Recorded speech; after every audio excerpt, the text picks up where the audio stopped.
कुछ क्वेश्चन कर लेते हैं, फिर हम लोग आइसोथर्मल पे मूव कर जाएंगे, है ना। ओके, चल करते हैं क्वेश्चन। देखिए, a gas is heated at constant pressure. A gas is heated at constant pressure. Then find fraction of heat. Then find fraction of heat used in increasing internal energy. Use in increasing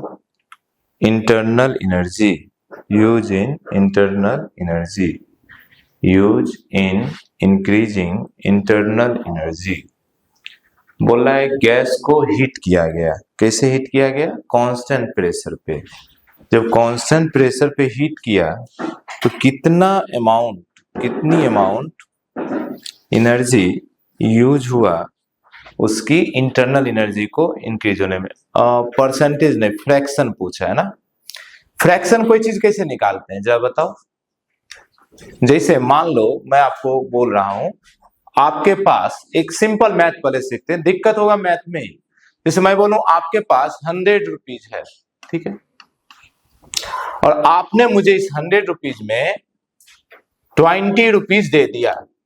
अब कोई पूछे आपसे, दो चीजें पूछ सकता है, आपने अपना कितना परसेंट पैसा उसको दिया, ऐसा पूछ सकते। कितना परसेंट दिया बताओ?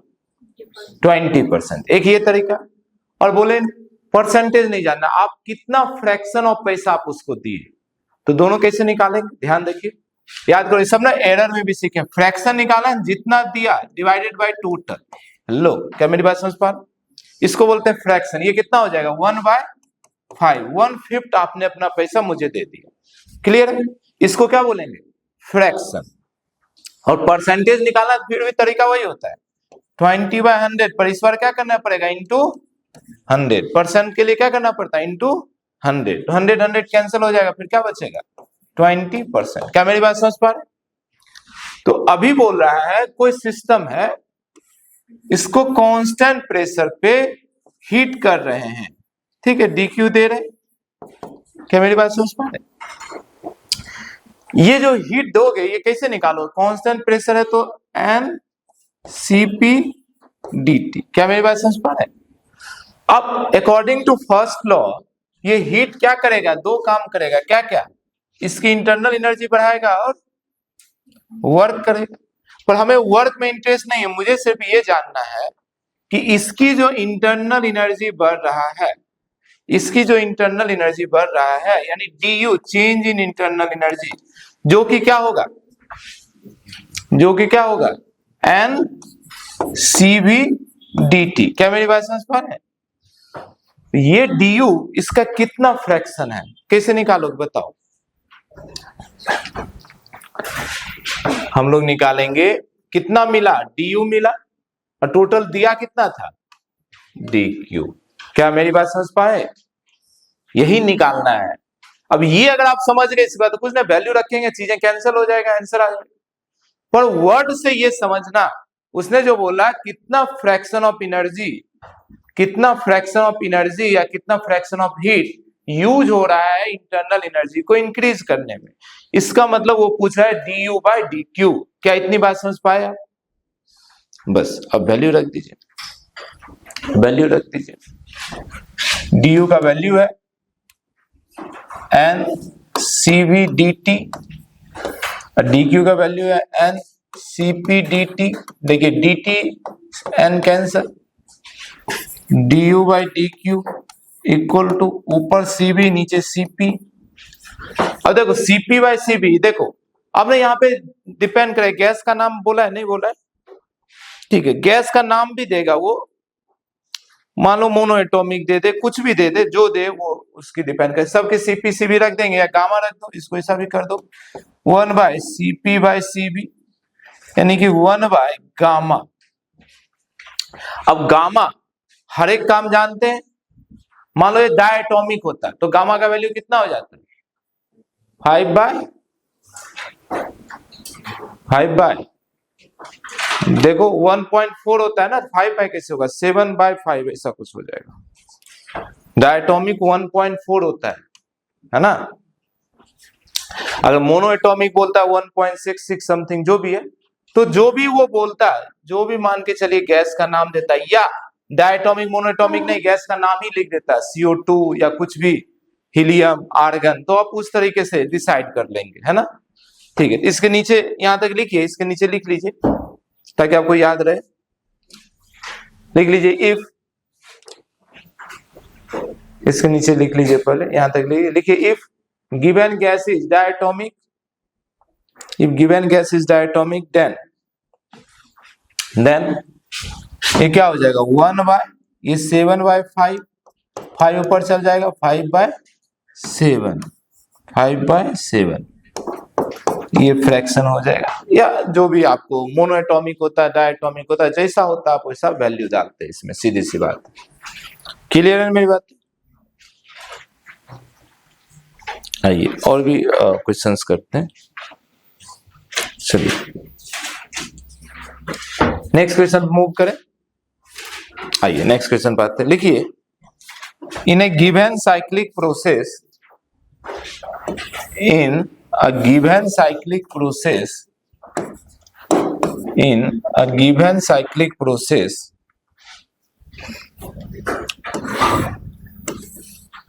एक सेकेंड मुझे दे दीजिए। In a given cyclic process, diagram रहेगा ना तो आपको समझ में आएगा।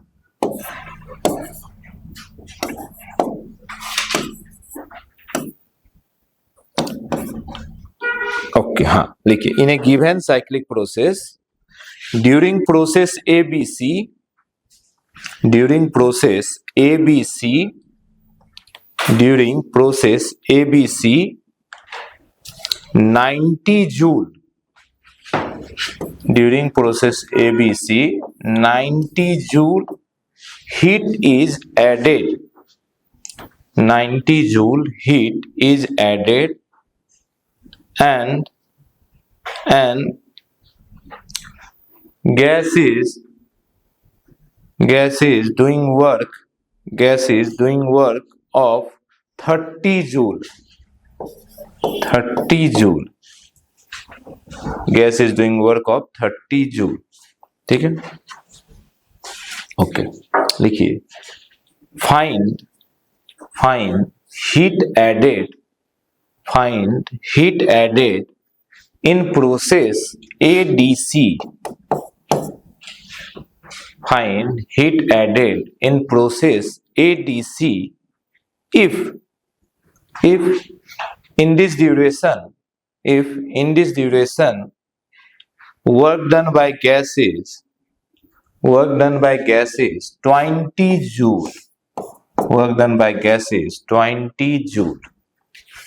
अपनी AIPMT में आया हुआ क्वेश्चन है।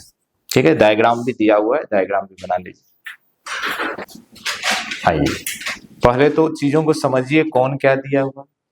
ये 90 जूल जो है ये हीट दिया है, कहां से कहां तक में जा रहा है? ABC में हीट जा रहा है, ये DQ का वैल्यू है। ठीक है, हीट ऐड कर रहे हैं तो प्लस ही लेंगे, और ABC में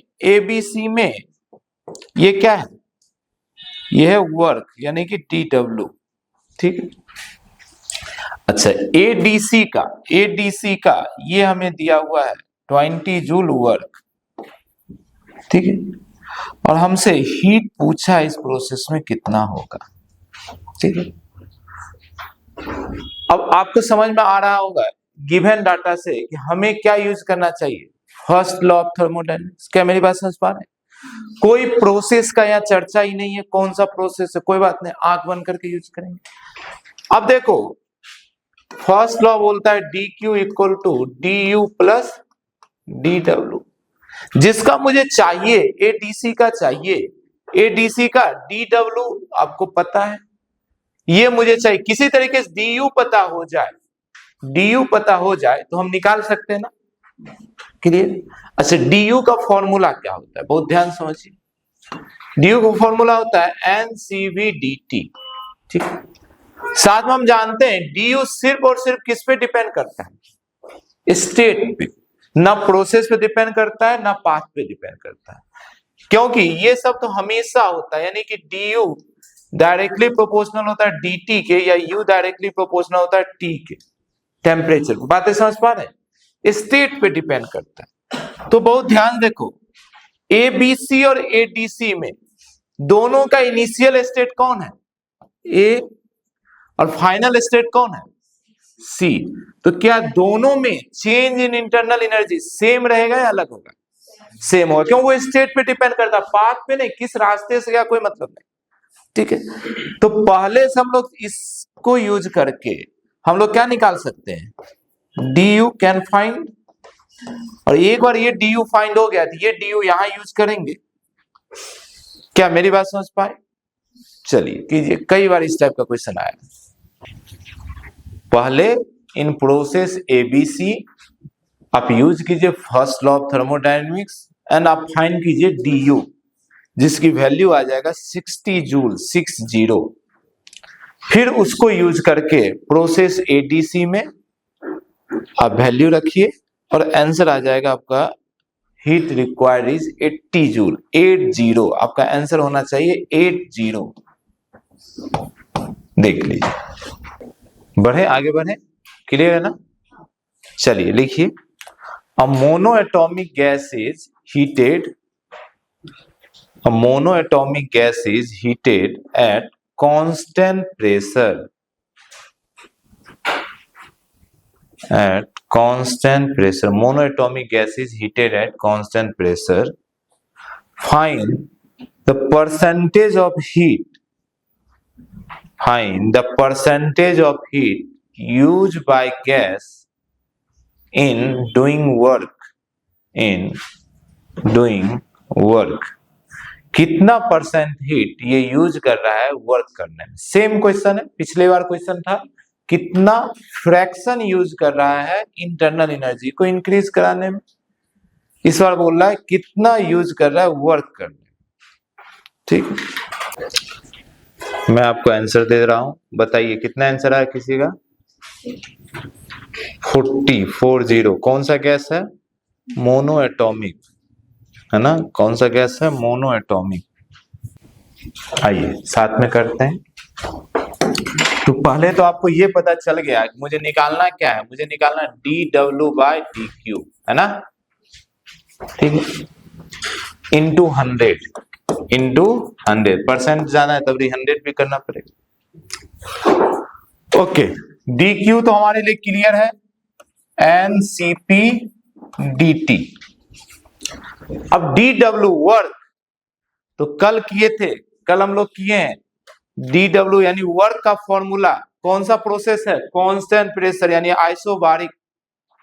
तो आइसोबारिक में देखो कल वर्क का फॉर्मूला सीखे हैं, है ना? पिछले बार तो du था तो उसको प्रोसेस से कोई मतलब नहीं था, सब में एक ही करते थे, है ना? तो दो तरीके से हम लोग किए थे। कांस्टेंट प्रेशर में दो फॉर्मूला मिला था, या तो मिला था P बाहर रखो V2 - V1, कुछ याद है? या PV को बोलते थे nRT। ये यूज नहीं करेंगे यहाँ पे, क्योंकि फिर dt को कौन कैंसिल करेगा?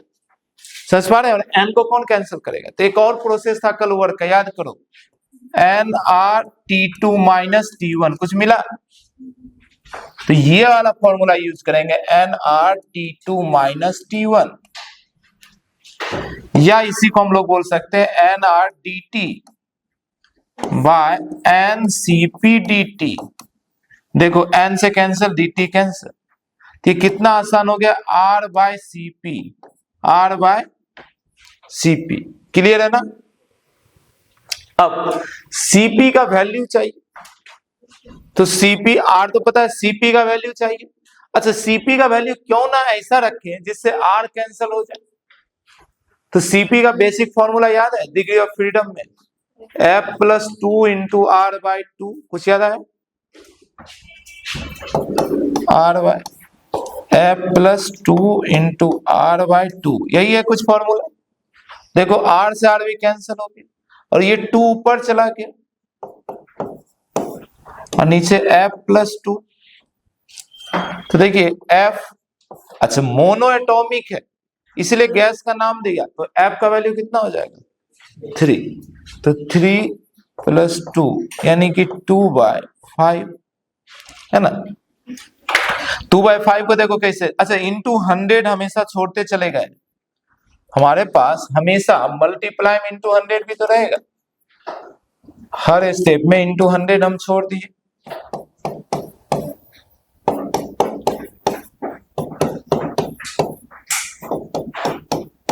यहाँ पे into 100,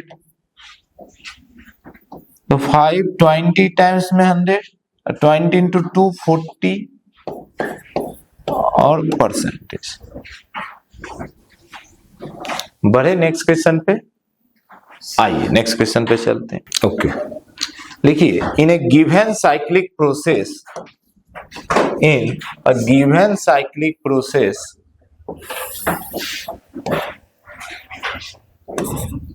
in a given cyclic process, heat is added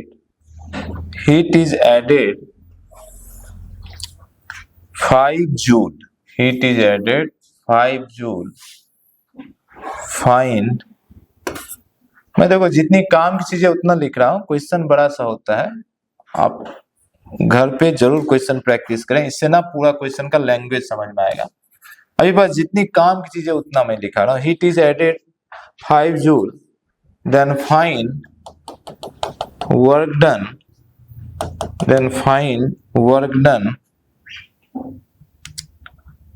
then find work done in process CA, in process CA, find work done in process CA, in process CA। Okay देखिए, एक cyclic process दिया आपको, cyclic का मतलब कल ही समझे थे जब क्लोज लूप हो। अब इस साइक्लिक प्रोसेस में बोल रहा है मुझे, अगर पूरे का वर्क पूछता तब तो इजी था, हम लोग क्या करते इसके अंदर का एरिया निकाल देते, पर बोला ना ना पूरे का वर्क नहीं चाहिए, मुझे सिर्फ किसका चाहिए, सी से ए का, ये प्रोसेस का वर्क चाहिए, ठीक है।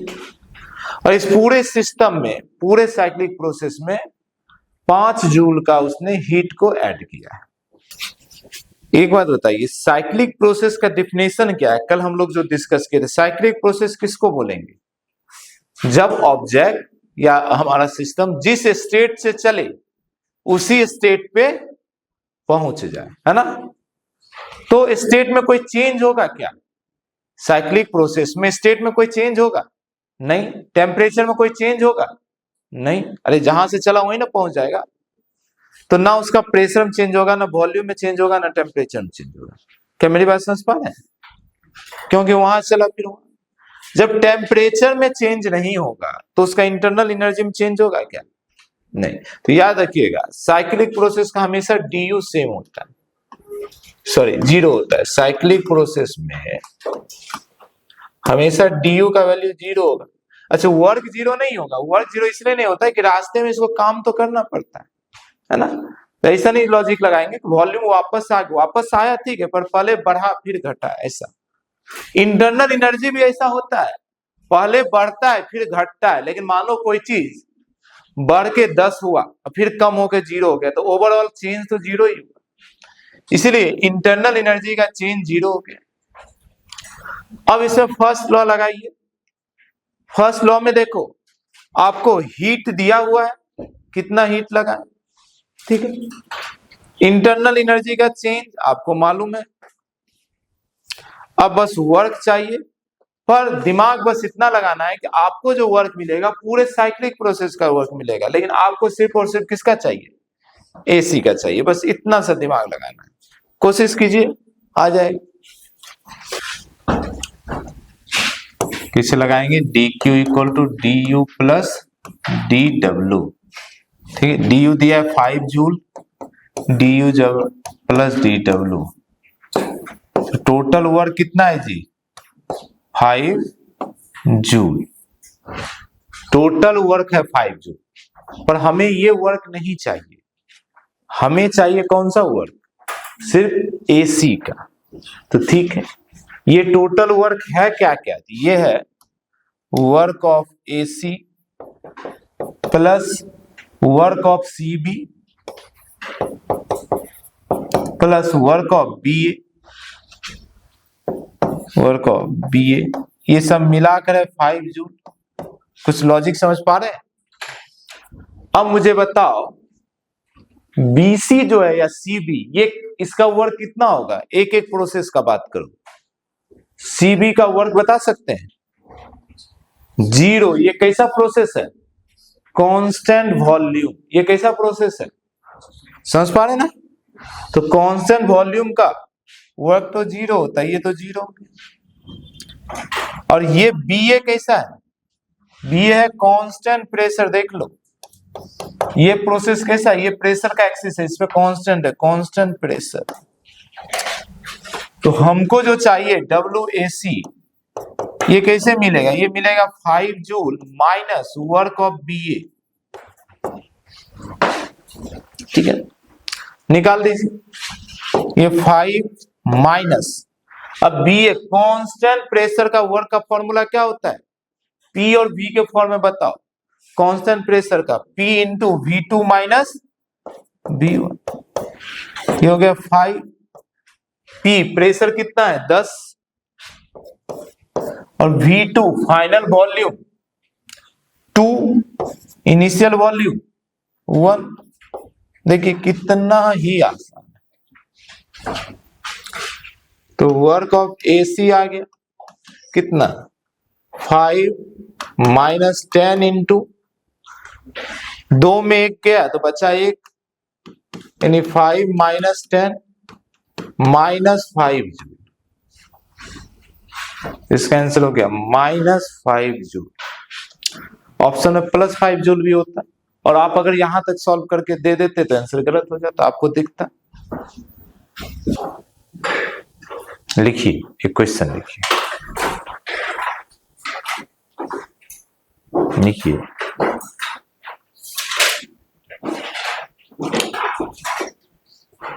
1 ग्राम of water at 100 degrees Celsius is heated to convert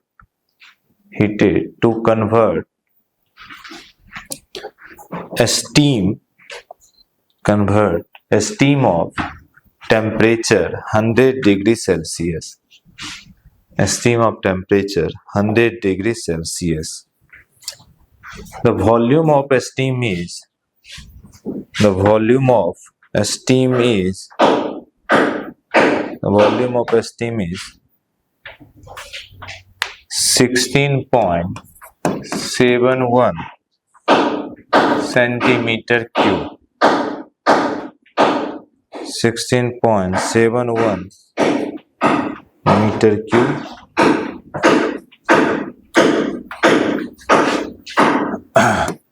Pressure is given 1 atm. Pressure is given 1 atm. Then find change in internal energy. Then find change in internal energy during this process. Change in internal energy during this process. तो बहुत ही simple सा question है। देखिए 1 gram water है 100 degree Celsius पे, इसको heat किया गया और बना दिया गया 100 डिग्री वेपर या स्टीम। ठीक है, और स्टीम जब बना तब इसकी वॉल्यूम हो गया 16.71 सेंटीमीटर क्यूब। अच्छा, अभी जो ये प्रेशर दिया है, ये प्रेशर कब का है?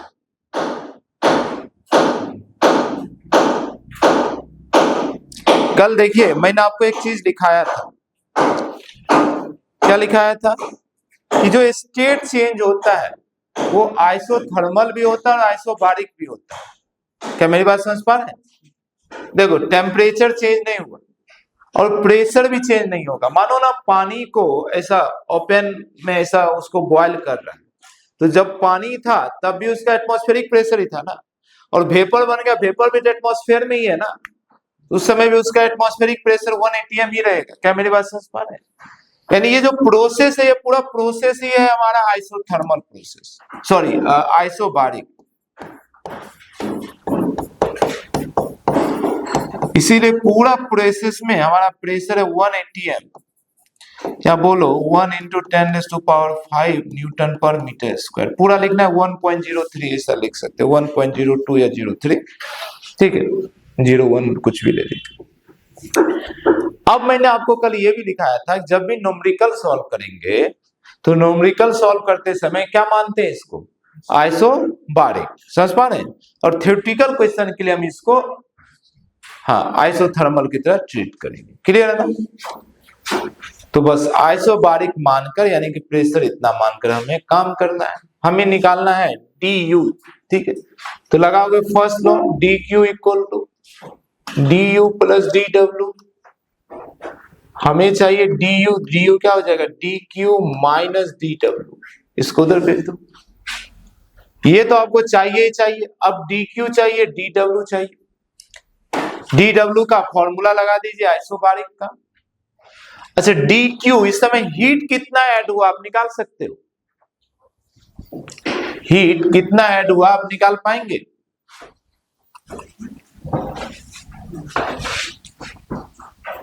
देखिए 1 ग्राम वाटर को स्टीम में बदलने के लिए कितना हीट चाहिए आप नहीं निकाल सकते हैं, पूरा हीट ट्रांसफर पर। पहले बताओ कौन सा हीट रहेगा यहाँ पे, लेटेंट हीट, कैलकुलेशन होगा ml से, समझ पा रहे हैं, मास इंटू एल, यहाँ पे गड़बड़ी नहीं होगा, तो du का वैल्यू लेंगे m इंटू एल। अच्छा मुझे बताओ ये कैलकुलेशन में जो आंसर आता है वो जूल में आएगा या कैलोरी में आएगा? जूल में। एल का वैल्यू क्या लोगे 540, याद करो, अरे वाटर से स्टीम बनाने का है, स्टीम से वाटर 540, याद आ रहा है, ये 540 और मास 1 ग्राम माइनस dw का फॉर्मूला लगा दीजिए आइसोबारिक का P into V2 minus V1। अच्छा V2 माइनस V1, जरा रुको, V2 तो मालूम है, V1 मालूम है क्या आपको? अगर वाटर का मास मालूम हो तो वॉल्यूम नहीं पता कर सकते, डेंसिटी तो हमेशा पता होता है हमें वाटर का। क्या मेरी बात समझ पा रहे हैं? बताओ वाटर का डेंसिटी कितना होगा, इसका डेंसिटी सीजीएस में बात करो, ग्राम है तो डेंसिटी नहीं पता आपको, 1 ही होता है इसका डेंसिटी। 1000 तो याद है ना आपको सीजीएस एसआई में 1000 kg पर मीटर क्यूब, समझ पा रहे हैं? अगर इसको सीसी में बदलोगे, देखो 1000 को ग्राम में बदलोगे तो 1000 इंटू 10⁻³ करना पड़ेगा, इतना ग्राम हो जाएगा। अब मीटर को सेंटीमीटर में बदलने के लिए क्या करेंगे 10⁻⁻2 है ना, अब पावर क्यू है ना, तो खुद देखिए क्या होगा 3 इंटू 2 6 और 3 3 6 कैंसल हो जाएगा, तो बचेगा कितना 1। याद रखिए सीजीएस में कई बार लिखा है वाटर का डेंसिटी सीजीएस में 1, एसआई में 1000, क्लियर ना? तो बताओ 1 ग्राम का वॉल्यूम कितना होगा, 1 ग्राम का वॉल्यूम कितना होगा 1 क्यूबिक सेंटीमीटर सीसी। तो शुरुआत वॉल्यूम जो है इसको मान लो V2 दे दो ना, अब V1 का वैल्यू हो गया 1 सेंटीमीटर क्यूब। ये देखो आपने निकाला है, दिया नहीं है, ये निकाला है, कीजिए। अब इसका तो कैलकुलेशन है, ये मैं लिख रहा हूं PV2 माइनस V1, ठीक है, अब सबका वैल्यू रखिए, मास है 1 ग्राम, ये लिख लीजिए 540 माइनस P का वैल्यू 10⁵ इंटू V2 का वैल्यू 16.71 माइनस ये 1 अब बहुत ध्यान देखिए, बताओ यहाँ पे मैंने एक मिस्टेक की, आप बताएंगे क्या मिस्टेक? हाँ, प्रेशर का ठीक तो है 10⁵ 1 लिखो ना लिखो, बात देखिए। यहाँ मिस्टेक ये है कि ये आपने क्या लिखा है, कैलोरी, है ना, और ये जो लिए 10⁵ उसका यूनिट देखो न्यूटन पर मीटर स्क्वायर, समझ पा रहे हैं? तो एक आप ले रहे हो SI, और ये फिर देखो ये क्या है, CGS। ये ना आप खिचड़ी बना के रख दी, इधर SI इधर S, मतलब CGS SI CGS, समझ पा रहे हैं? ये कैलकुलेशन का आंसर गलत है, क्लियर है? तो अब कैसे करेंगे हम?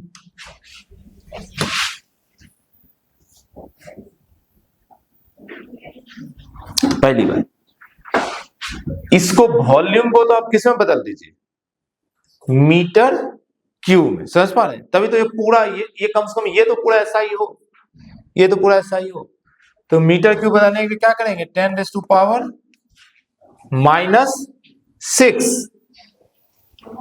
कैसे 6 हुआ, समझ पा रहे हैं ना? सेंटीमीटर को बदलने 10⁻⁻2 और क्यूब है तो -6। अब ये हो गया पूरा SI में। अभी भी गलती है, क्यों? क्योंकि ये है कैलोरी और ये पूरा क्या है, जूल। तो इसको कैलोरी में बदलो, तो जूल को कैलोरी में कैसे बदलोगे, डिवाइड करोगे 4.2 से। तो ये डिवाइड किए 4.2। अब इसको कैलकुलेशन करेंगे तब सही आंसर आएगा। तो ये याद रखिएगा, कैलकुलेशन में हमेशा एक यूनिट में कैलकुलेशन होगा, प्रिंसिपल ऑफ होमोजेनिटी।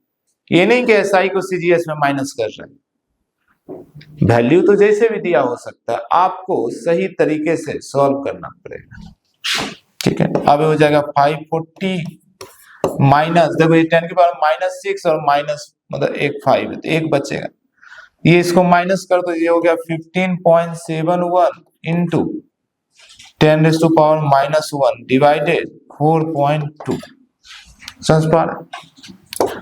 540 माइनस, देखो इसमें ना, ठीक, एक काम कर सकते हैं, ध्यान रखिए, इसको हटाएंगे तो यहाँ 10 आ जाएगा, ये 10 कैंसिल हो जाएगा, क्या जाएगा 571 डिवाइडेड 42। अब इसको कर दीजिए, इसमें माइनस कर देंगे, जो आंसर आ जाएगा उतना। अच्छा बताओ यूनिट कौन सा है, कैलोरी। देखो ये सेंटीमीटर क्यूब है, मैं यहीं पे बदलता हूं, देखो 16.71 10⁻⁻2, ये तब मीटर क्यूब हुआ, मीटर हुआ, और उसको पावर करोगे तो इस पूरे को पावर करना पड़ेगा क्यूब, यानी कि हो जाएगा 16.71 इंटू 10⁻⁻6 मीटर क्यूब। इसी तरीके से 1 सेंटीमीटर क्यूब हो जाएगा 1 इंटू 10⁻⁻6 मीटर क्यूब। अब मीटर क्यूब वाला वैल्यू रखिए, 10⁻⁻6 बाहर आ गया। अब ये वैल्यू बन गया SI में, पर इसको कैलोरी में बदलने के लिए डिवाइड करना पड़ा 4.2 से। अब ये भी कैलोरी, ये भी कैलोरी, तो आंसर आ गया पूरा कैलोरी। अगर जूल में चाहिए तो फाइनल आंसर को जूल में बदल सकते। हेडिंग बना दीजिए आइसोथर्मल प्रोसेस, आइसोथर्मल प्रोसेस, ठीक। तो आइसोथर्मल प्रोसेस में बस जो जो इंपॉर्टेंट पॉइंट हम लोग एक जगह कर लेते हैं, पता तो आपको सब कुछ है। आइए पहला पॉइंट बताओ, इसमें क्या होता है, टेम्परेचर कांस्टेंट, टेम्परेचर कांस्टेंट, तो dt चेंज इन टेम्परेचर 0 हो गया, ठीक। तो dt 0 हो गया तो बहुत ध्यान से समझिए कि इंटरनल एनर्जी जो U है, इंटरनल एनर्जी यानी U, ये तो होता है NCVT। तो चूंकि T कांस्टेंट है इसीलिए U भी रहता है कांस्टेंट। U कांस्टेंट रहता है तो du change in internal energy, ये क्या हो जाएगा 0, चेंज इन इंटरनल एनर्जी। कई बच्चे ना टेम्परेचर को ही 0 ले लेते हैं, चेंज इन इंटरनल एनर्जी को 0 लेना है पर इंटरनल एनर्जी को ही 0 ले लेते हैं, ऐसा नहीं करेंगे। इंटरनल एनर्जी कांस्टेंट है, चेंज इन इंटरनल एनर्जी जो है ये हमारा कांस्टेंट होगा, सॉरी 0 होगा। ये हमारा 0 होगा। अब अगर फर्स्ट लॉ लगाओगे, फर्स्ट लॉ ऑफ थर्मोडायनेमिक्स, ठीक है, तो ये होगा dq equal to du plus dw। अब du change in internal energy 0 है, तो आइसोथर्मल प्रोसेस में सारा का सारा हीट किसमें कन्वर्ट हो जाता है? वर्क में। सारा का सारा प्रोसेस में खत्म हो जाता है वर्क, ठीक है। अब आइसोथर्मल का जो हीट का कैलकुलेशन होगा वो कैसे होगा? जैसे आइसोबारिक NCP, आइसोकोरिक NCB/dt। अब यहां तो वो प्रोसेस से निकलेगा ही नहीं, तो यहां इस दोनों को निकालना पड़ेगा एक ही फॉर्मूले से। तो एक बार तो पहले यहां से ये समझ में आ गया कि आइसोथर्मल प्रोसेस में हीट का कैलकुलेशन और वर्क का कैलकुलेशन एक ही फॉर्मूले से होगा। क्लियर है ना? अच्छा, अब इसमें जो इसका प्रोसेस इक्वेशन लिखो, फिर यहां पे आएंगे। तो इसमें प्रोसेस इक्वेशन होता है बॉयल्स लॉ से, है ना। बॉयल्स लॉ ये बताता कि टेम्परेचर जब कांस्टेंट होता है तो प्रेशर क्या होता है? इनवर्सली प्रोपोर्शनल वॉल्यूम से। या इसको इधर ले आओ, PV इक्वल टू कांस्टेंट, यही कहलाता है इसका प्रोसेस इक्वेशन। यानी आप बोल सकते हो P1 V1 should be equal to P2 V2, या आप ऐसा भी बोल सकते हो P1 by P2 equal to V2 by V1। Clear है मेरी बात? अच्छा, PV constant, P1 by P2 equal to V2 by V1, Boyle's law. हाँ जी, अब देखिए हम लोग यहां से ये करते हैं, वर्क डन निकालते हैं। तो देखो dq इक्वल टू dw, दोनों का एक ही फॉर्मूला होगा, इंटीग्रेशन ऑफ pdv v1 से v2 तक। क्या मेरी बात समझ पा रहे हैं? मेरी बात समझ पाए? ये एक फॉर्मूला से निकलेगा। अब यहां पर देखो प्रेशर कांस्टेंट नहीं है, तो प्रेशर को ना वॉल्यूम का फंक्शन बदलना पड़ेगा। कैसे बदलना पड़ेगा? ध्यान देखिए, since PV equal to some constant C, है ना, तो यहां से प्रेशर को क्या लिख सकते हैं? Constant by volume. क्लियर मेरी बात समझ पा रहे हैं? इसीलिए चाहे हीट हो चाहे वर्क हो, इसका फॉर्मूला एक ही हो जाएगा, इंटीग्रेशन ऑफ प्रेशर की जगह लिखिए constant by volume into dV V1 V2। अच्छा, इस कांस्टेंट का एक और वैल्यू भी लिख सकते हैं। क्या लिख सकते हैं? बहुत ध्यान से देखना। PV इक्वल टू क्या होता है? nRT। समझ पा रहे हैं? तो PV कांस्टेंट है, उसकी वैल्यू हम लोग ये भी लिख सकते हैं nRT। लो, ये बातें आपको समझ पा रहे हैं या नहीं यार? PV इसमें कांस्टेंट होता है ना जी, और PV का वैल्यू nRT भी तो लिख सकते हैं। यानी इस कांस्टेंट का वैल्यू या तो PV लिखोगे या nRT लिखोगे, जैसा जरूरत पड़े। इस P का वैल्यू यहां लेके C आ गया। अब C कांस्टेंट है, बाहर निकल जाएगा, और ये आ गया 1 by V dV V1 by V2। 1 by V का इंटीग्रेशन जानते हो क्या होता है? log V, ln V। समझ पा रहे? अच्छा, ln और log में एक सेकंड रुक जाओ जरा।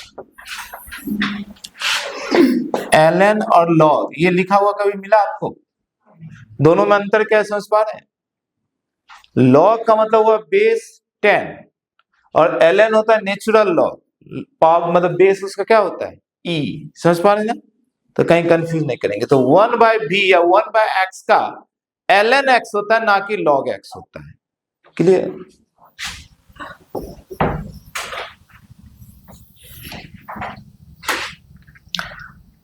तो dq और dw दोनों का सेम फॉर्मूला, और क्या फॉर्मूला? C बाहर रह गया और 1 बाय V का हो गया ln V, और लिमिट हो गया V1 से V2 तक। ठीक है, तो देखिए C upper limit minus lower limit, तो ln V2 minus ln V1। ठीक है, चलिए जगह नहीं है, आप यहां तक जल्दी से नोट करें। सी एक कांस्टेंट है जिसका वैल्यू या तो पीवी लोगे या एनआरटी लोगे। देखिए एक ना फॉर्मूला होता है log m minus log n, समझ पा रहे हैं? log m बाय n, क्या मैं बोल रहा हूं देखो, log m बाय n का फॉर्मूला होता है log m minus log n। Clear है ना? तो अभी देखिए, अभी जो अपना फॉर्मूला मिला dq और dw दोनों का सेम फॉर्मूला मिला, c बाहर है और ये क्या मिला log v2 minus log v1, उसको क्या लिख सकते हैं log में ln है v2 बाय v1। क्लियर है ना? अब ऐसा c नहीं छोड़ेंगे, c का वैल्यू या तो pv डालो या nrt डालो। क्या मेरी बात समझ पा रहे? तो c का वैल्यू या तो pv डालेंगे या nrt डालेंगे। तो nrt अगर डालते हो तो ये हो जाएगा nrt ln v2 by v1, यही होता है dq या dw का फॉर्मूला। अच्छा अभी देखो इसके नीचे ये भी देखे थे v2 बाय v1, क्योंकि pv कांस्टेंट था ये बन गया था p1 बाय p2, यहीं पे भी लिखा हुआ था, तो इसको ऐसा भी लिख सकते हैं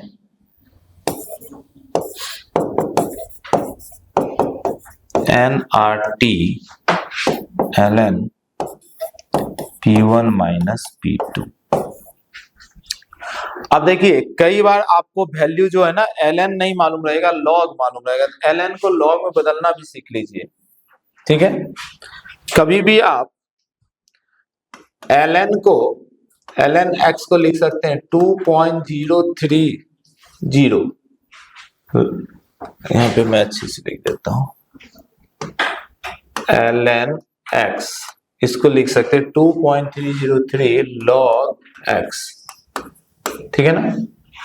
ये फॉर्मूला होता है, कभी भी बदल सकते हैं, तो इसीलिए इसको आप लिख सकते हैं dq इक्वल टू dw, जो है इसको आप लिख सकते हैं 2.303 nrt log v2 by v1, और आप ये भी लिख सकते हैं 2.303 nrt log p1 by p2।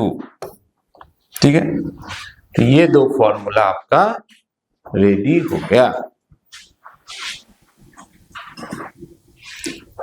तो आइसोथर्मल का जब भी हीट या वर्क का कैलकुलेशन होगा तो बस इसमें दोनों का कैलकुलेशन एक ही तरीके से होगा, और इंटरनल एनर्जी तो इसका 0 ही होता है। चलिए आगे बढ़ जाते हैं, कुछ चीजें और आपको साथ में जल्दी जल्दी मैं रिवाइज करा देता हूं। जैसे स्पेसिफिक हीट मैंने पहले भी करवाया था, फिर से भी करवा देता हूं। याद आ रहा है आइसोथर्मल प्रोसेस का स्पेसिफिक हीट कितना हो जाता है? स्पेसिफिक हीट का डेफिनेशन क्या होता है? Heat required to rise unit temperature. इसमें टेम्परेचर राइज ही नहीं करता है, टेम्परेचर कांस्टेंट रहता है, तो स्पेसिफिक हीट का वैल्यू कितना हो जाएगा? इनफाइनाइट, है ना? तो नेक्स्ट लिखिए स्पेसिफिक हीट। तो स्पेसिफिक हीट बेसिक फॉर्मूला यही होता है C equal to Q by mass into dt, पर चूंकि इसमें dt का वैल्यू ही 0 होता है इसीलिए C का वैल्यू इनफाइनाइट हो जाएगा। स्पेसिफिक हीट का वैल्यू इसमें क्या हो जाता है? आंसर है इनफाइनाइट हो जाता है ना? अच्छा नेक्स्ट प्रोसेस समझिए, स्लोप। ठीक है, स्लोप मैंने सिखाया था, स्लोप कैसे निकालते हैं? पीवी ग्राफ से, पीवी। अब याद करो आइसोथर्मल में अभी अभी पढ़े थे pressure is inversely proportional to volume. बताओ y is inversely proportional to x का ग्राफ कैसा होता है? रेक्टेंगल हाइपरबोला, ऐसा। क्लियर है ना? तो इसका प्रोसेस ग्राफ तो ऐसा बनेगा। अब इसमें इसकी जो स्लोप निकालना है, स्लोप कैसे निकालोगे ये समझिए जरा। स्लोप से पहले ना आपको यहां से निकालना पड़ेगा, यहीं से स्लोप है PV equal to some constant. अब बता स्लोप क्या हो जाएगा इसका, इसका स्लोप तो यही माना जाएगा ना dp बाय dv। ठीक, तो dp बाय dv निकालना है इसका स्लोप। तो चलो इसको स्लोप करें, दोनों साइड वॉल्यूम से डिफरेंशिएट कर दोगे तो uv का डिफरेंशिएशन समझते हैं ना, एक बार इसको करेंगे इसको छोड़ देंगे, दूसरी बार इसको करेंगे इसको छोड़ देंगे। याद आ रहा है कुछ? तो आइए v के रिस्पेक्ट डिफरेंशिएट करें तो ये हो गया dp बाय dv। इसको किए तो v को एज इट इज छोड़ना पड़ेगा, प्लस अब p को ऐसा ही छोड़ो, v को करोगे तो v का v के रिस्पेक्ट में 1 हो जाएगा, और इधर कांस्टेंट है ये तो 0 हो गया। तो देखिए ये हो गया dp by dv into v plus p equal to 0। p को उधर भेजो, dp by dv into v equal to minus p। देखो dp by dv equal to minus p by v, और यही तो स्लोप है, यही स्लोप है, यानी कि स्लोप जो है स्लोप ऑफ आइसोथर्मल ये होता है माइनस p बाय v। ठीक है, अच्छा एक और पूछा जाता है आपको इसमें बल्क मॉडुलस, एक बार और पूछा जाता है आपको बल्क मॉडुलस। तो बल्क मॉडुलस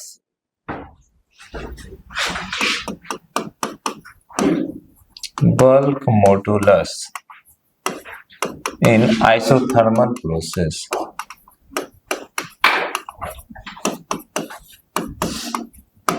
देखिए बल्क मॉडुलस का फॉर्मूला जानते हैं, बल्क मॉडुलस का फॉर्मूला क्या होता है याद करो, इलास्टिसिटी में सीखे थे ना, कोई भी फोर्स या प्रेशर लगाने से वॉल्यूम कम होता है इसलिए इसमें माइनस लग जाता है। ठीक है, अच्छा तो देखिए बीटा इक्वल टू हो गया माइनस, इसको उधर भेजो तो pv बाई dv। ठीक, अब आप जरा देखें इसको मान लो कुछ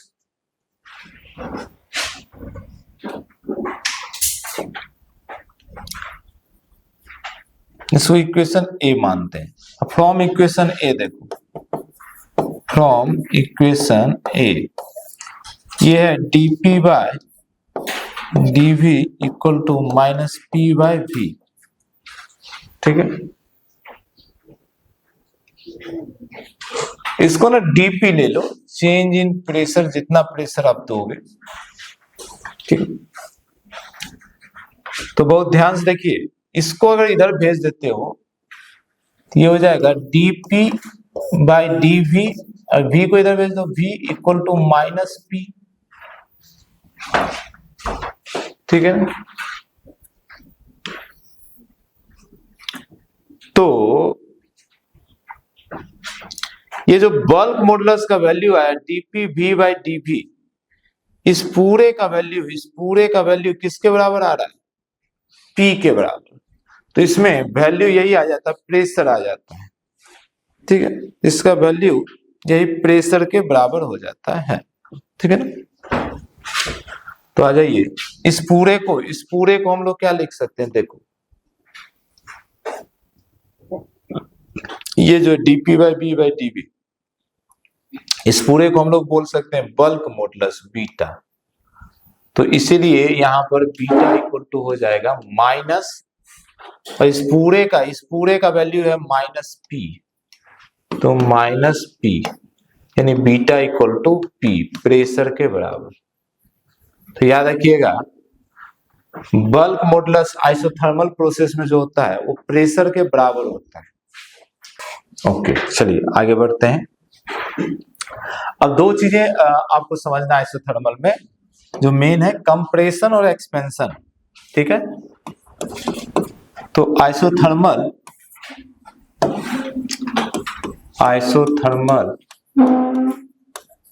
एक्सपेंशन, और एक समझना है आइसोथर्मल कंप्रेशन। आइए, किस चीज का कंप्रेशन एक्सपेंशन होगा? आंसर सिस्टम का। सिस्टम का मतलब इस चैप्टर में समझ गए, एक सिलेंडर जिसमें गैस भरा होगा और एक पिस्टन लगा होगा। ये मान लो हमारा पिस्टन है, ये मान लीजिए एक हमारा पिस्टन है।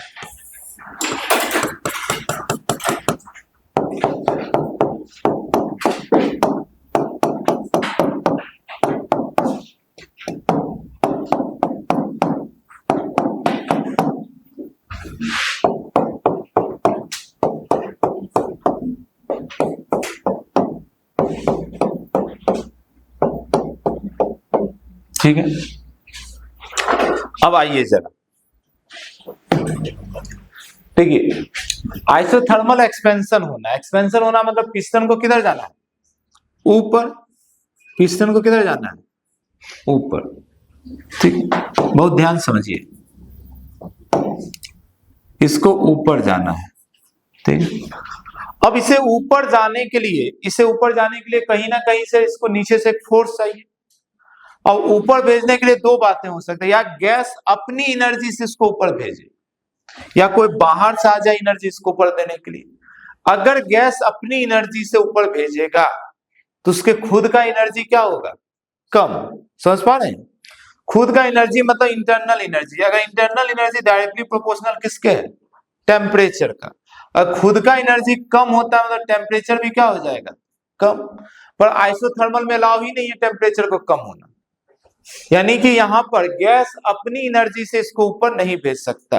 तो आपके पास एक ही ऑप्शन है, क्या ऑप्शन है? बाहर से एनर्जी देना पड़ेगा। तो जब भी आइसोथर्मल प्रोसेस में हम हीट सप्लाई करेंगे डीक्यू, जब भी आइसोथर्मल प्रोसेस में हम हीट सप्लाई करेंगे उसमें क्या हो जाएगा? एक्सपेंशन। क्योंकि ये हीट अंदर जाएगा तो दो काम करना चाहेगा, या तो इसकी इंटरनल एनर्जी बढ़ाना चाहेगा, इंटरनल एनर्जी बढ़ाया नहीं सकता है क्योंकि यू बढ़ेगा तो टी बढ़ जाएगा, टी कांस्टेंट रहना है। तो सारा का सारा हीट किसमें चला जाएगा? वर्क में। समझ पा रहे हैं? और अगर इसको कंप्रेस करना है मतलब इसकी वॉल्यूम कम करना है, या बाहर से कोई अगर वर्क करेगा तो जैसे ये कंप्रेस होगा तो ये वर्क या तो इसकी इंटरनल एनर्जी बढ़ा देगा, और इंटरनल एनर्जी बढ़ाना अलाउ ही नहीं है। क्यों नहीं अलाउ है? जैसे यू बढ़ेगा टी भी बढ़ जाएगा। बात समझ पा रहे हैं ना? यू डायरेक्टली प्रोपोर्शनल टी का है। इसीलिए जैसे ही इसका कंप्रेशन होगा तो कंप्रेस होने से में जितना वर्क लगा वो सारा वर्क क्या होगा? इससे निकल जाएगा। किस फॉर्म में? हीट के फॉर्म में। समझ पा रहे हैं? तो एक बात याद रखिएगा, आइसोथर्मल एक्सपेंशन में हमेशा हीट का एडिशन होगा, यहां पर हीट ऐड होगा, और आइसोथर्मल कंप्रेशन में हमेशा हीट क्या होगा? रिलीज होगा। इसमें हमेशा हीट रिलीज होगा। अच्छा, हीट अगर रिलीज होता है उस समय हम डीक्यू का वैल्यू कैसा लेंगे? निगेटिव। और जब ऐड होता है तो डीक्यू का वैल्यू हमेशा कैसा लेंगे? पॉजिटिव। तो आइसोथर्मल एक्सपेंशन में डीक्यू पॉजिटिव, कंप्रेशन में निगेटिव। अच्छा, यहां पर जरा बताओ डी डब्ल्यू क्या लेना है? तो अभी समझे थे, डी क्यू और डी डब्ल्यू सेम होता है इसमें, है ना? यानी ये पॉजिटिव तो ये भी पॉजिटिव, ये निगेटिव तो ये भी निगेटिव। और ऐसे भी दूसरे तरीके से भी सोचिए, यहाँ वॉल्यूम कम हो रहा है तो निगेटिव, यहाँ वॉल्यूम बढ़ रहा है तो पॉजिटिव। अच्छा, अब एक बात बहुत ध्यान से समझना, इसमें हीट ऐड हो रहा है और हीट बाहर भी निकल रहा है। यानी हमारा वाल जो है, हमारा वाल, ये वाल कैसा होना चाहिए? गुड कंडक्टर का होना चाहिए। हमारा सिस्टम कैसा बना होना चाहिए? गुड कंडक्टर का, तभी तो हीट अंदर जाएगा और हीट बाहर निकलेगा, है ना? तो वाल होना चाहिए गुड कंडक्टर।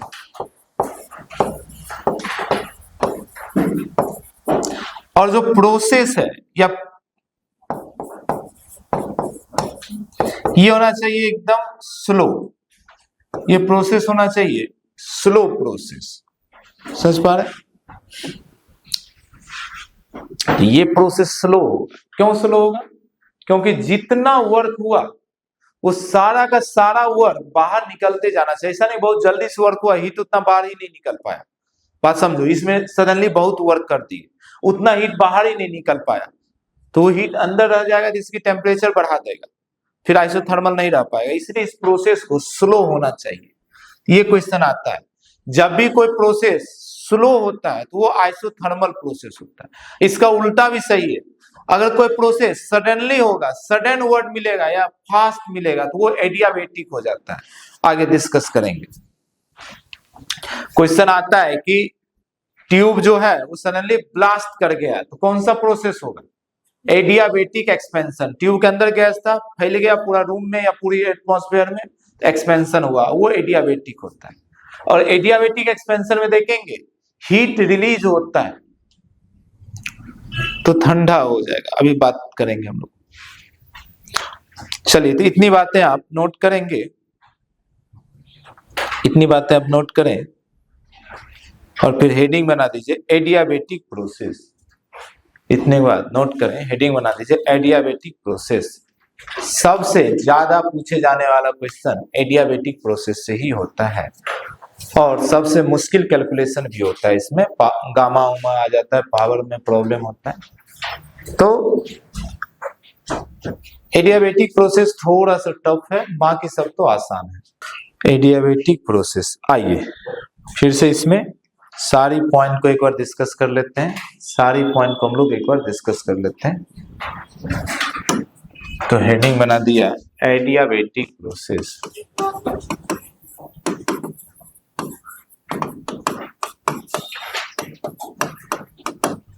एडियाबेटिक प्रोसेस, पहली चीज, जैसे उसमें टेम्परेचर कांस्टेंट था, इसमें क्या कांस्टेंट रहेगा? हीट। हीट जीरो नहीं होगा, ऐसा नहीं कि सिस्टम का हीट ही जीरो हो जाएगा, हीट कांस्टेंट रहेगा। जीरो क्या होगा? चेंज इन हीट, यानी हीट एडिशन या हीट रिलीज।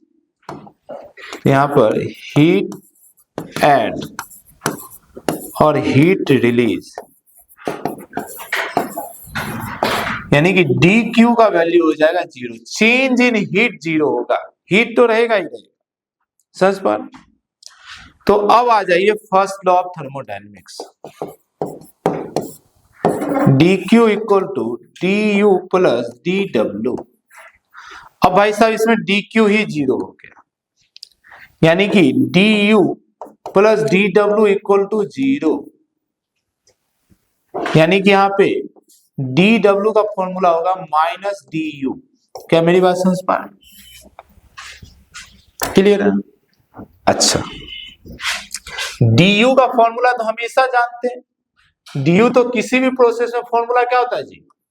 NCV dt। क्या मेरी बात समझ पा रहे हैं? तो यहां पे इस प्रोसेस में डी डब्ल्यू का फॉर्मूला क्या हो जाएगा? माइनस ऑफ डी यू या माइनस ऑफ एनसीवी dt।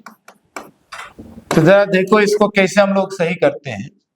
ये माइनस एनसीवी और dt का मतलब होता है T2 माइनस T1, माइनस को उधर भेज देते हैं अंदर, तो ये हो जाएगा एनसीवी और ये हो जाएगा T1 माइनस T2। तो देखो वर्क का फॉर्मूला ये हो जाएगा।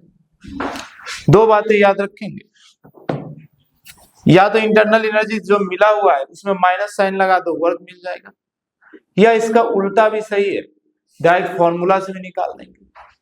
अब इसको एक और तरीके से हम लोग कर सकते हैं, देखेंगे कैसे करेंगे। सीबी का एक फॉर्मूला होता है, सीबी इक्वल टू पढ़े थे आर बाय गामा माइनस 1, तो वो फॉर्मूला भी रख सकते हैं इसमें। तो डी डब्ल्यू इक्वल टू हो जाएगा N R T1 minus T2 by gamma minus 1।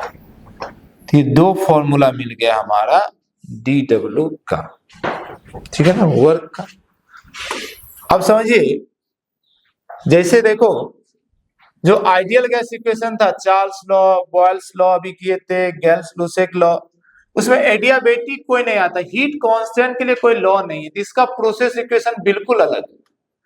इसका जो प्रोसेस इक्वेशन है वो है पी बी की power gamma equal to constant, और गामा वही है स्पेसिफिक हीट रेशियो, गामा वही है सीपी बाई सीबी वाला, ठीक है। यानी कि यहां से हम लोग बोल सकते हैं P1 V1 की power gamma equal to P2 V2 की पावर गामा। ये हमारा इक्वेशन 1 है। ऐसा ऐसा कई इक्वेशन आपको बनाना है। कैसे बनाना है कई इक्वेशन, देखो वॉल्यूम को और प्रेशर को बदलेंगे, since PV equal to NRT. तो बहुत ध्यान से देखना, जैसे हम लोग वॉल्यूम को लिख सकते हैं N R T by P, तो इसकी वैल्यू यहां पे रख दिया। तो इसको हम लोग लिख सकते हैं P1 और वॉल्यूम की जगह लिख सकते हैं एन आर टी, 1 है तो 1 बाय प्रेशर P1 इसकी power gamma equal to P2 N R T2 by P2 की पावर गामा। अब इसको हम सॉल्व करेंगे, पहले यहां तक लिखिए।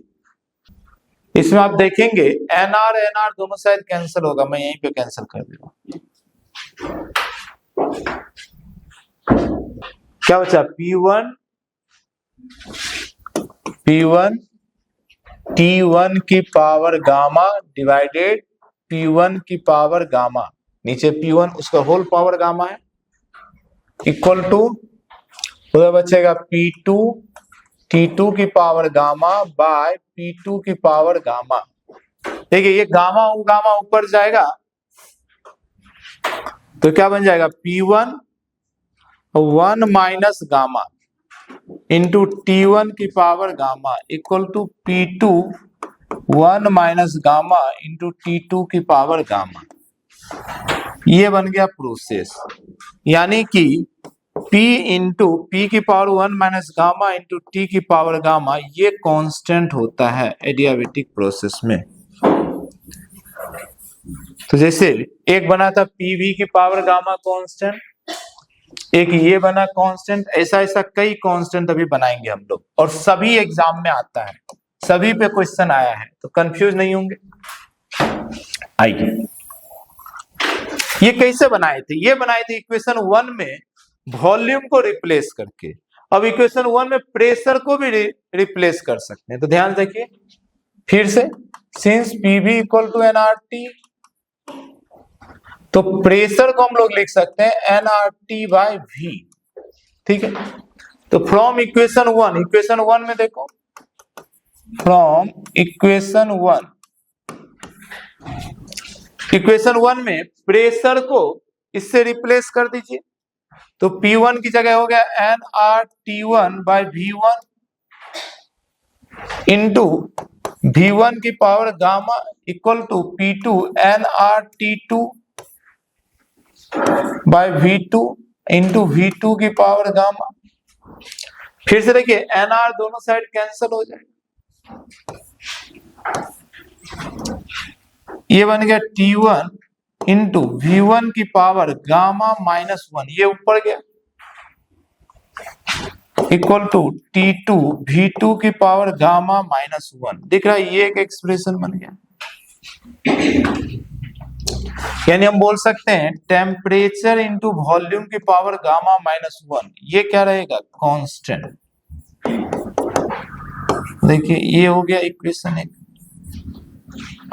चौथा इक्वेशन बनता है डेंसिटी से। कैसे डेंसिटी, वॉल्यूम को बोल सकते हैं मास बाय डेंसिटी। देखिए यहाँ पर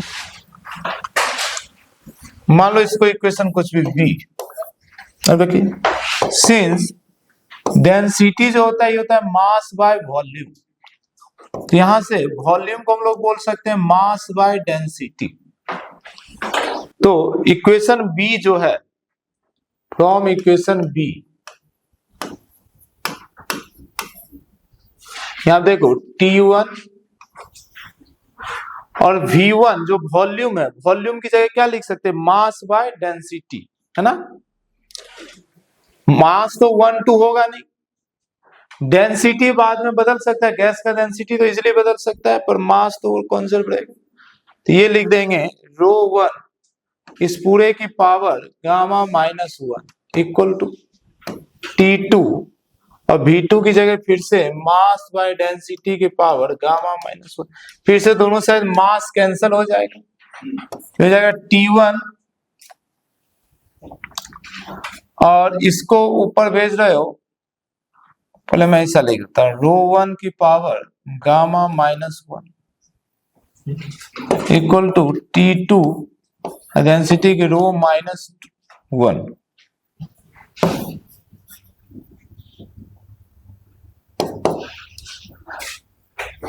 ये 2 कर दीजिए।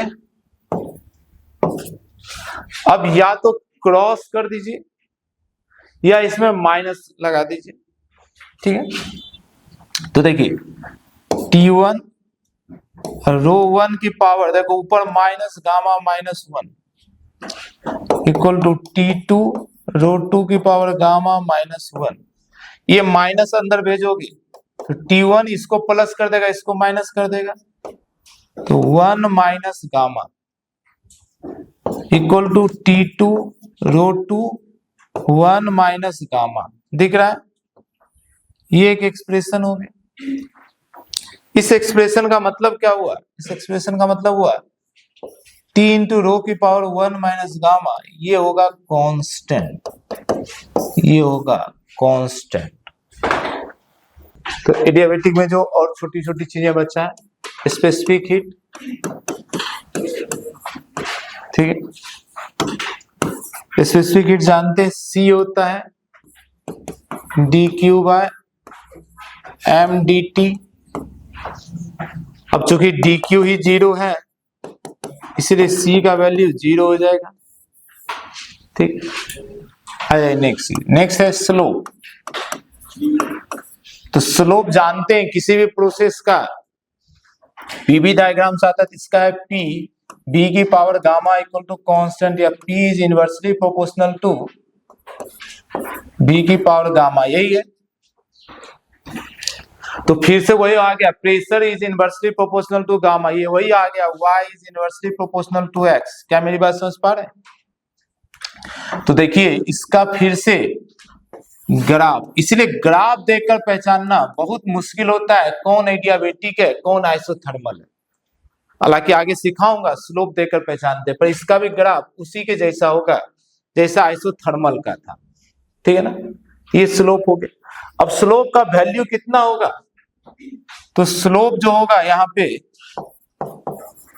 स्लोप तो यही हो जाएगा dP by dV।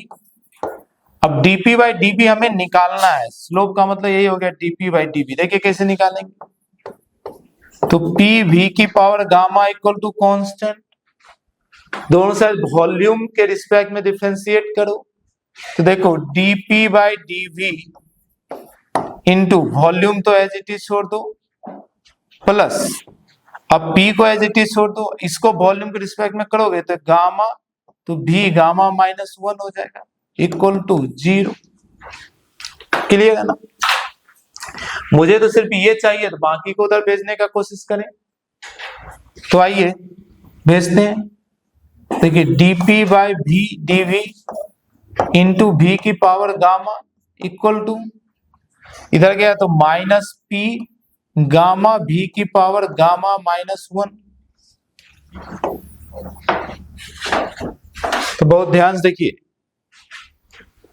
dP by dV equal to, ये हो गया माइनस P गामा V की पावर गामा माइनस 1, और ये इधर आएगा तो नीचे हो जाएगा V की पावर गामा, ठीक है ना जी। अच्छा,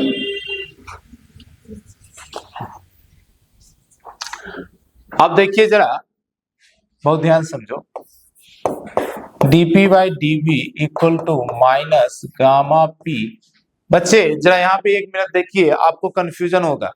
यहाँ V की पावर गामा माइनस 1 है, उसको मैं क्या लिख सकता हूँ? उसको मैं लिख सकता हूँ V की पावर गामा, ठीक है, इंटू V की पावर माइनस 1। बेस सेम होता है तो पावर जुड़ता है, माइनस होता है। ऐसा क्यों किए? क्योंकि नीचे V की पावर गामा है और दोनों कैंसल हो जाए, ठीक है।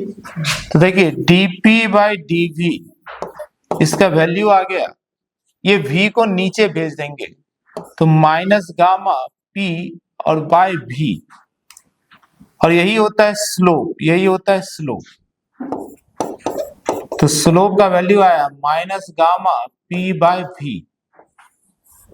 अब जरा मुझे बताओ आइसोथर्मल का स्लोप क्या आया था, -P/V। तो आइसोथर्मल का स्लोप ज्यादा है या एडियाबेटिक का स्लोप ज्यादा है, एडियाबेटिक का गामा टाइम्स ज्यादा है। समझ पा रहे हैं ये?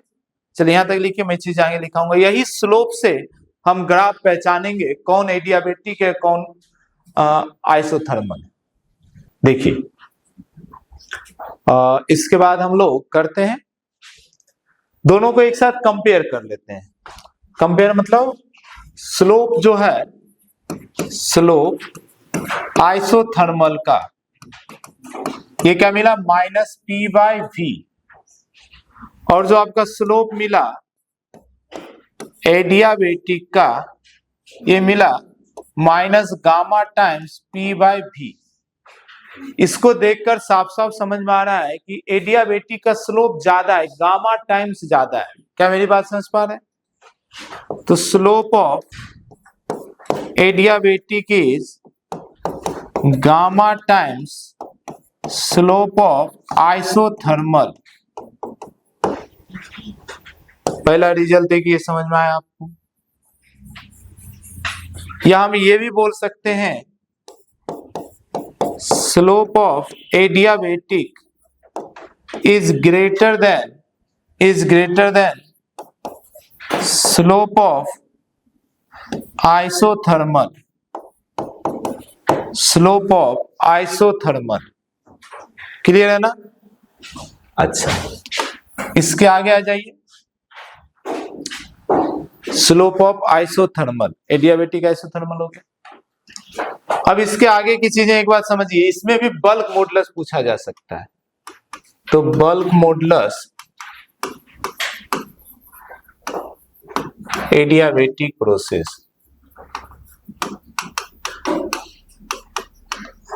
अच्छा ये जो मैं बल्क मॉडुलस बोल रहा हूं ना, इसके एक चैप्टर, इसके बाद एसएचएम के बाद वेव में न्यूटन्स फॉर्मूला, फिर से न्यूटन आएंगे, न्यूटन हर जगह है।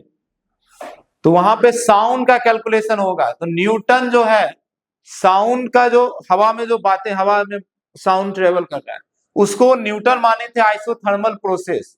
और बाद में लैप्लास आएंगे, लैप्लास बोलेंगे एडियाबेटिक प्रोसेस है।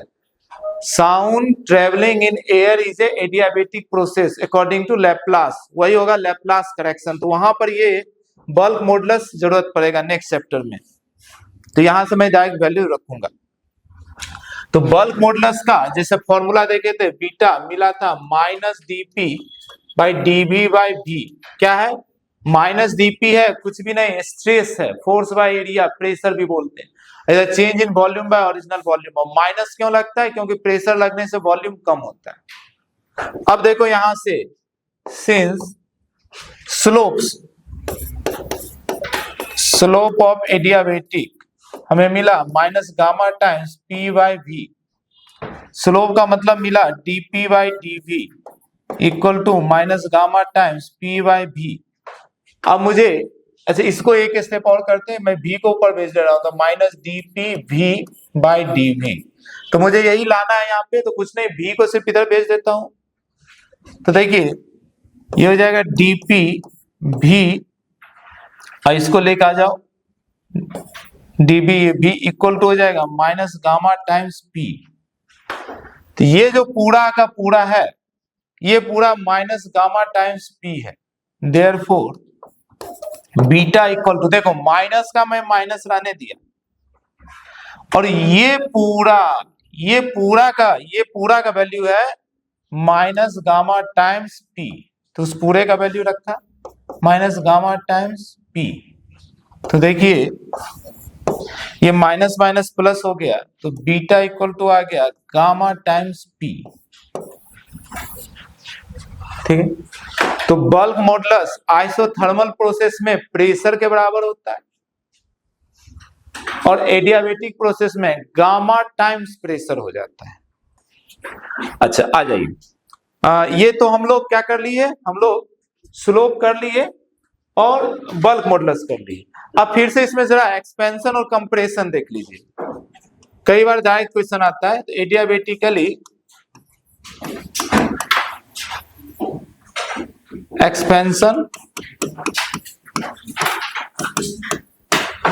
और एक होगा एडियाबेटिकली कंप्रेशन।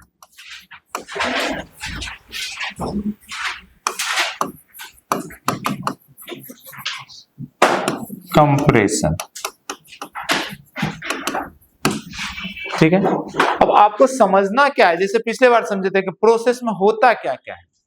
तो पहले हमारा जो सिस्टम होता है वो तो पता है हमें, एक सिलेंडर है जिसके अंदर गैस भरा हुआ और उसमें एक पिस्टन लगा हुआ है।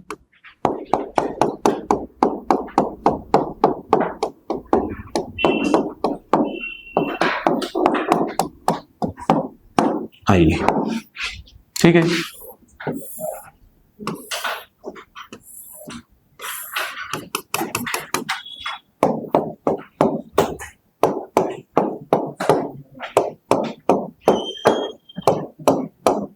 ठीक है, ओके। अब एक बात देखो, एडियाबेटिक में पहला शर्त क्या है, पहला कंडीशन क्या है, DQ क्या होना चाहिए, 0। DQ 0 होने का मतलब है कि इसमें ना कोई हीट जाए ना इससे कोई हीट निकले, यानी हमारा जो वाल है ये कैसा होना चाहिए, परफेक्ट इंसुलेटर। ये वाल कैसा होना चाहिए, परफेक्ट इंसुलेटर। ये वाल पहली चीज, तो इसमें परफेक्ट इंसुलेटर होना चाहिए। सबसे पहला चीज है वाल जो होगा हमारा सिलेंडर वाल, वो परफेक्ट इंसुलेटर होगा। इंसुलेटर मतलब हीट को ट्रांसफर करने नहीं देगा, ठीक है। अब अगर ये एक्सपेंशन हो रहा है, यानी ये ऊपर जा रहा है, भाई साहब इसको ऊपर ले जाने वाला एनर्जी कहां से आया, अब तो बाहर से आना अलाउ ही नहीं है। क्या मेरी बात समझ पा रहे हैं, तो एनर्जी कहां से लाया हुआ, गैस खुद की एनर्जी से। क्या मेरी बात समझ पा रहे हैं, अब जो ये ऊपर जाएगा वो एनर्जी कहां से आएगा, गैस की खुद की एनर्जी से। तो एक्सपेंशन जो गैस होगा, एक्सपेंशन ऑफ गैस, भाई तुमको क्या है,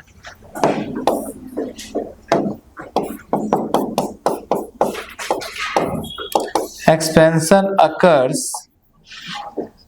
due to on energy of gas। Gas अपनी एनर्जी से एक्सपेंशन करता है, भाई साहब अपनी एनर्जी से करोगे तो अपना एनर्जी क्या हो जाएगा, कम, है ना। तो एडियाबेटिक एक्सपेंशन में याद रखेंगे गैस का इंटरनल एनर्जी क्या होगा, कम। इंटरनल एनर्जी कम होने का मतलब DU क्या है, प्लस हो गया माइनस, तो DU क्या हो जाएगा, निगेटिव। क्या मेरी बात समझ पा रहे हैं। अच्छा एक बात बताओ, अगर इंटरनल एनर्जी कम हो रहा है इसका मतलब क्या कम हो रहा है, टेम्परेचर। क्या कम हो रहा है, टेम्परेचर। क्लियर है ना, तो सीधा सीधी इसका मतलब है इसका टेम्परेचर भी कम होगा। तो एक बात बताओ, जहां पे भी एक्सपेंशन होगा वो हम अब छुओगे तो कैसा महसूस होगा, ठंडा। अरे टेम्परेचर कम हो रहा है ना। अब इसका रियल एग्जांपल देते हैं, अभी आप जाओगे किसी का टायर ट्यूब देखो, साइकिल वाइकल, उसका हवा निकाल दो, हवा निकालो कभी, तो हवा जैसे निकालोगे वो ठंडा लगेगा, वहां पर हाथ रख के देखना एकदम ठंडा महसूस होगा अंदर से जो एयर निकलता है। ट्यूब साइकिल चल रहा है, देखो चल रहा है तो गर्म होना चाहिए, फ्रिक्शन विक्शन हो रहा है, पर उसका ट्यूब जैसे ही खोलोगे या मोटरसाइकिल या कोई भी उसमें एक होल करो, पंक्चर जो होता है सडनली होल करो, छोड़ो, उस होल से जो गैस निकलेगा वो गैस आप देखोगे एकदम ठंडा निकल लेगा अंदर का एयर। क्यों, क्योंकि उसका होता है एडियाबेटिक एक्सपेंशन गैस का, पहले ट्यूब में एक फिक्स वॉल्यूम में था, अब बाहर निकल रहा है, एक्सपेंड कर रहा है, तो उसका टेम्परेचर कम हो जाता है। क्यों, बाहर निकाल कौन रहा है, अपनी एनर्जी से। क्या मेरी बात समझ पा रहे हैं। और इसीलिए इसमें दो बातें बोला जाता है, इसका वाल परफेक्ट इंसुलेटर होना चाहिए और प्रोसेस सडनली होता है, फास्ट होता है। तो इस समय इसका जो प्रोसेस है, प्रोसेस ये एकदम फास्ट होना चाहिए, तो याद रखिएगा।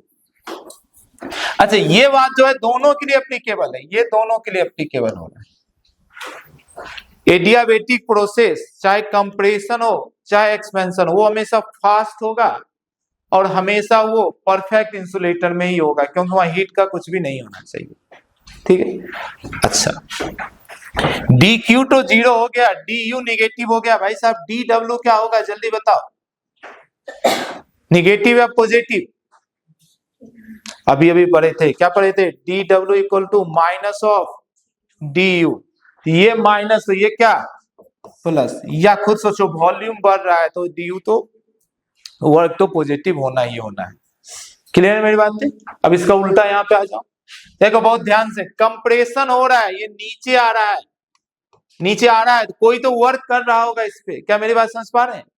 वो वर्क जो गैस को मिला, गैस बाहर नहीं निकाल सकता, तो वो वर्क धीरे धीरे इसमें स्टोर होगा, स्टोर होगा, यानी इसका इंटरनल एनर्जी क्या होगा? बढ़ेगा। समझ पा रहे हैं? तो एडियाबेटिक कंप्रेशन में इसका इंटरनल एनर्जी बढ़ेगा, इसका मतलब इसका टेम्परेचर बढ़ेगा, यानी change in internal energy positive होगा। समझ पा रहे हैं? अच्छा, वॉल्यूम कम हो रहा है तो वर्क जो है हमारा ये क्या हो जाएगा? निगेटिव। क्लियर है मेरी बात? ये सारी बातें आपको याद रखना, एक एक पॉइंट पे असर्शन रीजन बनता है। चलिए, तो यहाँ पे अपना चारों प्रोसेस खत्म हो गया। अब छोटी छोटी चीज बचा, एक बचा है फ्री एक्सपेंशन, एक छोटा सा आपको कार्नोट साइकिल, और मतलब न्यूटन जो है थर्मोडायनेमिक सेकेंड लॉ, उसी में कार्नोट साइकिल।